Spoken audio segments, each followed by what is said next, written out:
scared of failures. Failures are the one which will push you for the success. And there is a success waiting for you. It's just that if you give up, it will go to someone else. So you need to understand that and first work on your emotional quotient. First work on your mental stability. And then go ahead with it. And then, come in this new world. Everything is really deep.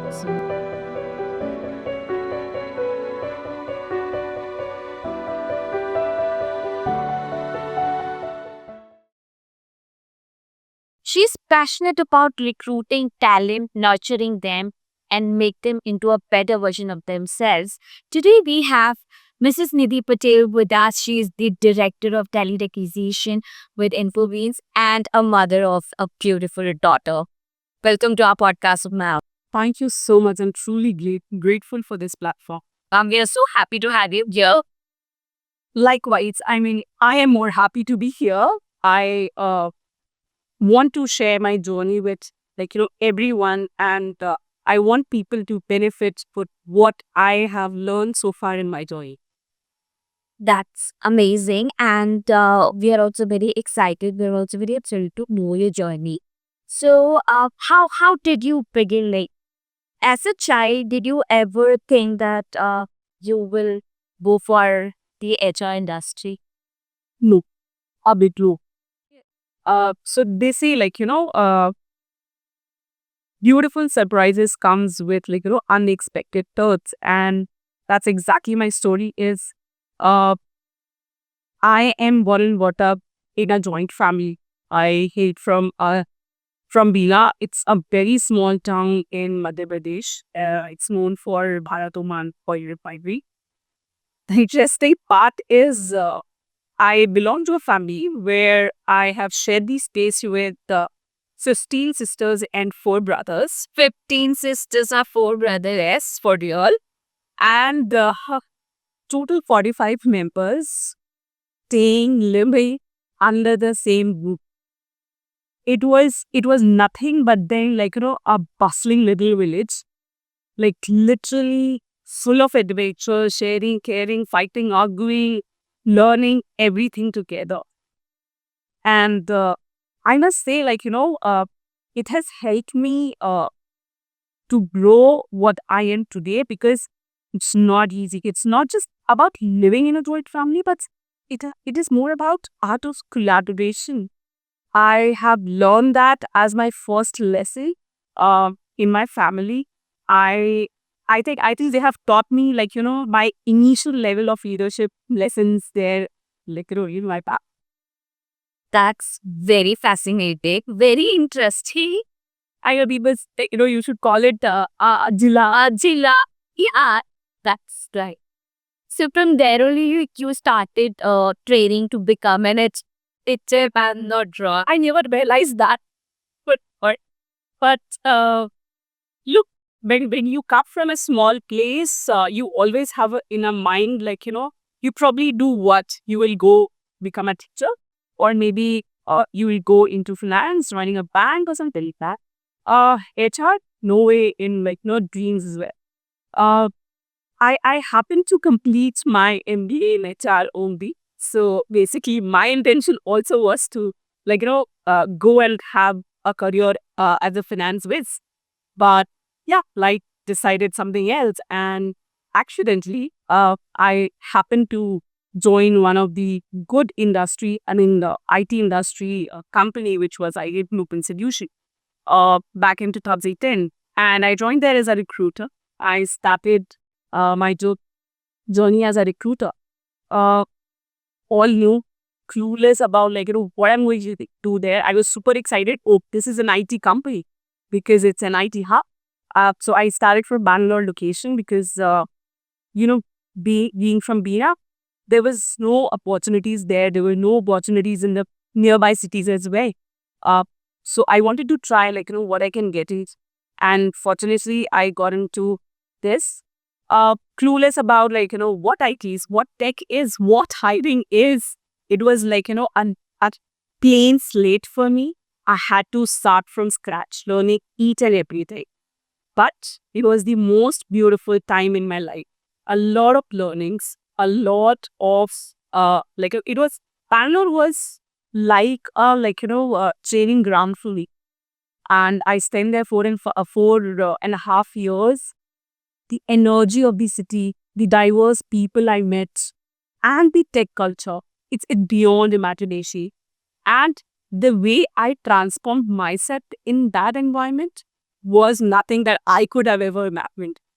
And that since I started from there, I uh, get a lot of learnings which I cherish right now as well in my professional career. And I think I should say this, that was my true calling. That is where I found my true calling. As you said that you learned a lot from Pati. Right. So, what will be two key learnings that you would like to share with us? It's very easy to hire people and just place them and just make join them a company.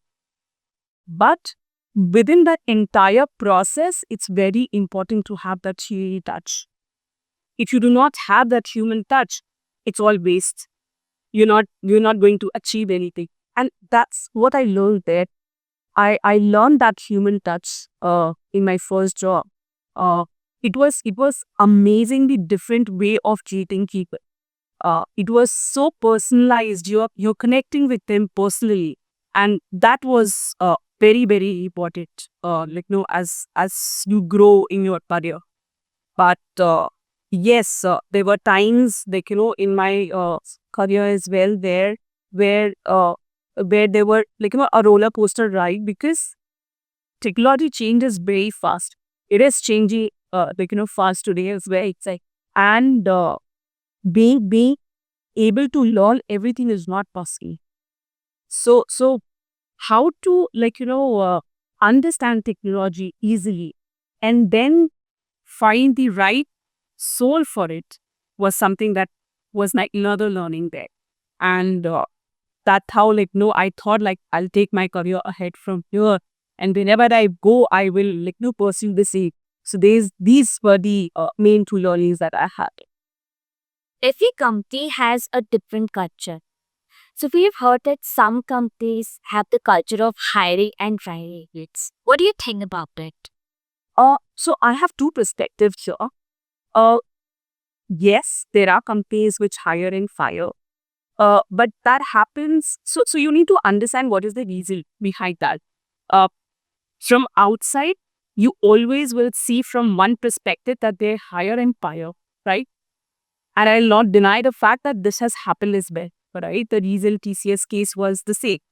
But at the same time, there are few other parameters in which the performance of the individual is measured, and based on those parameters, the decision to whether retain the person or to let them go is decided. And at times, it is very difficult. Like as an organization, it is very difficult for an individual to let them go, because it takes a toll of hard work you bring a person, especially in IT industry. And letting them go is equal pain for an organization, because they are reducing their revenue, their money. The money is their workforce, right? They're reducing their money. So I think that's the most important part that everyone has to understand, that it's an equal pain for them, and performance equally takes the important part. If the performance is not something which is satisfactory, or where the person is not able to put up to the expectation, that is when painfully the person has to mutually the person has to leave. Acha, you have a beautiful daughter, 5 years. Yes. So how challenging was it for you raising the work after her? I delivered her in November 2019, and by March 2020, I resumed my work. I didn't even took my entire 6 months maternity leave. The reason was I was bored. I was bored with just seeing her skipping. eating, pooping, and again sleeping. So that was something, and I had like, I have all the time in the world. Why should I sit idle? I should resume my work. And I did. My manager was super, super upset. I was like, you're sorry. No one does this. It must be really shocking for her. It was for everyone. Uh, and but then yeah, I was too much interested. I started going to office as well, taking my daughter and placing her in a bed. And for 2 weeks I went, but then pandemic happened, the first lockdown, and then I had to resign from who. Uh, there's another part that happened. Do you not ask what I'll tell you? Another thing happened was when I resumed after 4 months. At that point of time, I had a different portfolio altogether for Beats. I was part of the core HRTU. But then I decided, right after resuming from methodology, saying that I want to go ahead and take the entire recruitment of employees. And it was so So low you level. wish to a bigger responsibility. Yes. Yes. And I don't know what I was thinking because, and no one knew the COVID will hit. No one knew what will happen next. Entire recruitment landscape changed. There was a huge transformation because of COVID. Things changed. We were doing virtual onboarding. We were placing remotely people. We were doing virtual interviews. It was so difficult to collaborate with our own teams because everyone was placed at their hometowns. And there were a lot of disconnects, and it was a lot of hustle that we had initially. But it was all amazing. Having that time of and that kind of a experience. So yeah, this is what that I do I think this was one of the adventures that I did. Right, right. So those were unpredictable times that yeah, we had to learn new technology to survive that particular period. But eventually we all have evolved Yes. from it. Yeah, yeah. So on a lighter note, all right. So there are so many HR memes taking strolls on social media, especially Instagram. Have you ever come across any such? Full on. It is full of those. And to be honest, no, we don't do that. What is the funniest piece that you've ever come across? So I'll tell you one.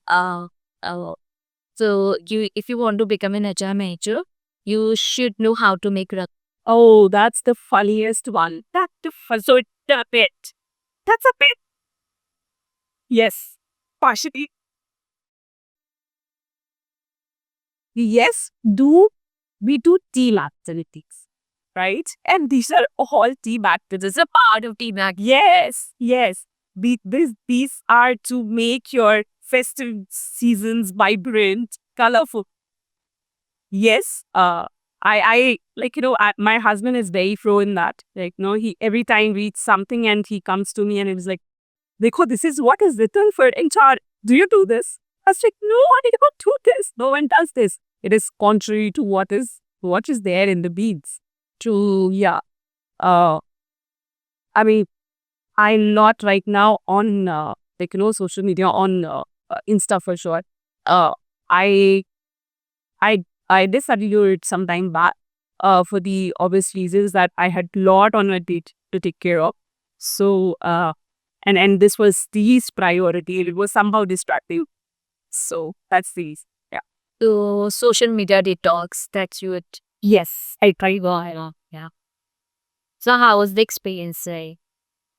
with see, it is empty. Yeah, it is empty. I definitely want to go back and somehow I'm holding myself. It's been just few months. Let's see how long I can hold myself.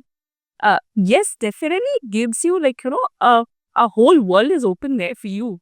A lot of things there that you can learn from, and a lot of new things that you get to know that you do not really get to know in your usual days because you're not connecting with the rest of the world, right? So literally that's one thing that everyone has to have it for. But my reasons were different. And yeah, I might come back for sure because my profession calls for it, but definitely.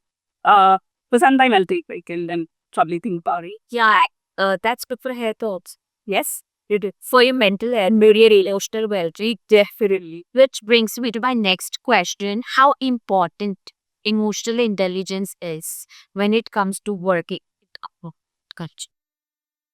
I would say very much. Like, people give least importance to mental health, emotional quotient of yourself.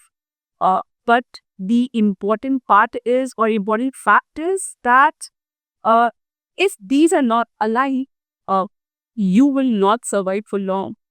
You are surrounded with so many things. Like, for example, Insta. It is real or not real, but it somehow pulls you and somehow attracts you to do things that you just see for the sake of, like, because that is coming in your reels, right? uh Now you take a toll on your head, like, oh, he's doing that way, oh, he's coming this way, he joined there, oh, he's working in this company. You need to understand what hard work the person has gone through. You need to understand he might have given up everything and learned and excelled himself to a level where he can get to that company, right? uh, on the contrary, there is, a world open for everyone post COVID, so everyone can reach every, big names that we have in the industry, from the complete perspective. But these all are, when I say emotional quotient, the people are not very, very strong emotionally. They show every kind of things, but they are very, very weak. And especially the generation right now, they just give up. You just give up. And that's what we need to understand. You have to be strong mentally, you have to be strong emotionally. Don't be scared of failures. Failures are the one which will push you for the success. And there is a success waiting for you. It's just that if you give up, it will go to someone else. So you need to understand that and first work on your emotional quotient, first work on your mental stability, and then go ahead with it. And then, come in this new world. Everything is ridiculous. Wow, that's very insightful, and I'm really enjoying this conversation, Farhan. However, we'll have to end our podcast with this beautiful message. So thank you so much, Nidhi, to join us today. And it was a very interesting conversation, and we were very happy to have you here. Thank you very much. Thank you so much for seeing me.